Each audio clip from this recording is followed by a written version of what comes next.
My position is that the black woman's disrespect and rebellion against the leadership and the authority of the black man is a direct cause of the breakdown in our black family structure.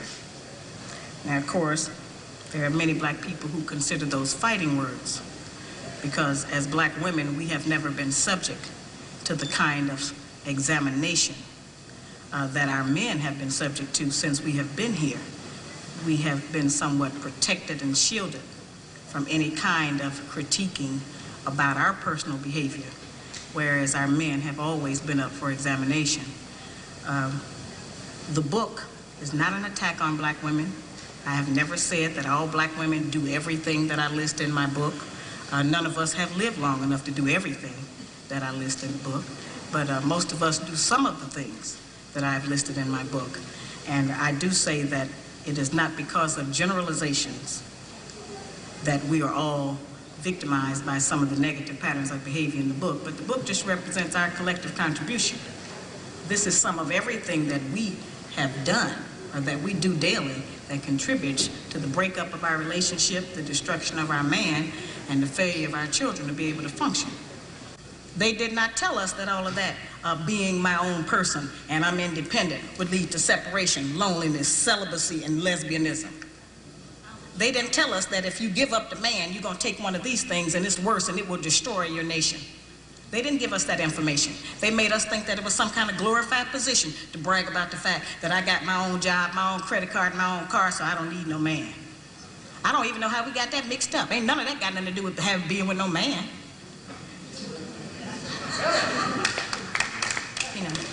We have some serious relationship problems that nobody has been able to address us on because everybody wants to pretend that this is not going on.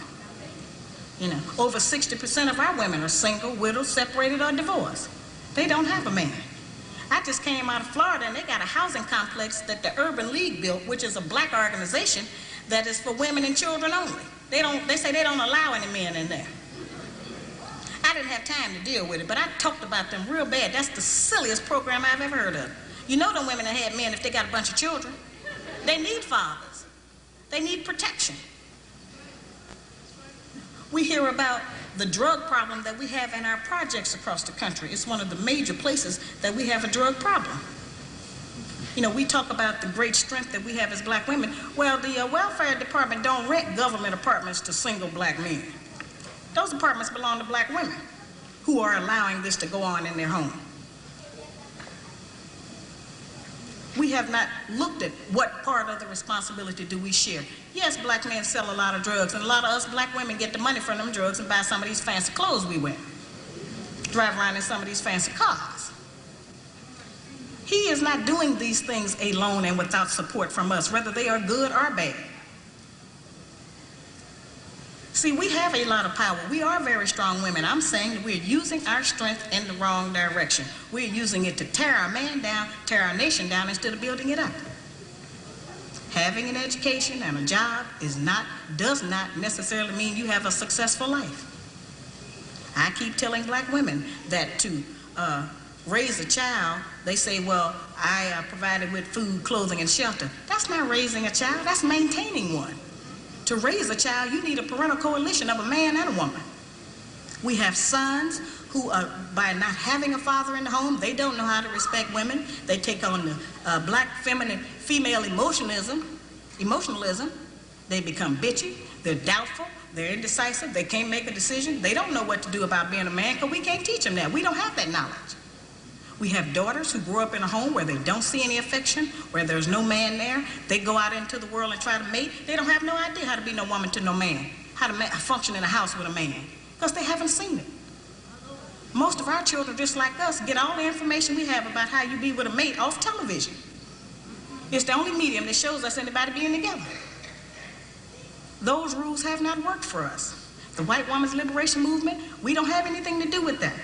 We have not been under the control of the black man for over 500 years, so what do we have to get liberated from them from? They haven't been our boss. That's the white woman and her man. They're going through that, and that's their business. We don't have any business being in that. They only introduced it to break down the civil rights movement. Civil rights movement started with the black man, the black woman, and the black child standing together, trying to plead for freedom, justice, and equality, and more benefits in the country that they had built. They threw the white woman in there with the women's liberation movement and made it a woman against man thing. That created a big separation between black men and black women, because then everybody started going for self. Then they bring the welfare system in and tell us in order to feed and clothe and house our children, we have to give up our man. You have to put the man out of the house. When the white farm wife goes to the government for subsidy for the farm, they don't tell her to get rid of the farmer, they keep that family together.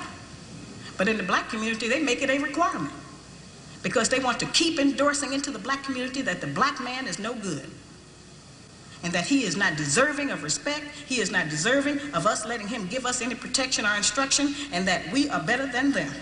The major responsibility that the black woman has had on the earth for the trillions of years that we have been here has been one of nutrition and birthing children. Those two things have a great deal to do with the survival of any people, the reproduction of the nation, and feeding them the proper food so that they can live. Those are very important jobs. Those are very powerful positions, because it puts us in a position to decide who's going to live or die, and how slow they're going to die by what we feed them. We have a very powerful position. That's not a small role that we play. We have just been taught to misrepresent and misuse that power. The people who we have been counting on to give us the truth about how to get along have failed. The white people don't know how to get along. They don't have that information themselves. They don't get along with nobody on earth. So they didn't have no information to impart to us about how we're supposed to get along. They change their relationship rules at will. We have, tons of black children around this country that I hear from who have grown up traumatized by the fact that they were referred to as the outside child. When we were having children like that, they called it illegitimate children, until the white woman started having them, and now it's single parenting. See, they changed the rules according to what they're doing. So I've called on our people to change them depending on what we want to do, what our needs are. There's another need that has not been addressed in our community, because nobody will deal with it, and that's one that God did not create three sexes. We only have men and women. Now, I have not said that we should reject the sisters who try and act like men and the men who try and act like women. I'm not saying to reject them from among us, but they need to be taught. We don't have to accept that as some kind of normalcy, because that's not normal. But because now the white people are practicing that, when we were doing it, we were punks and faggots. Now that they're doing it, now it's an alternative lifestyle.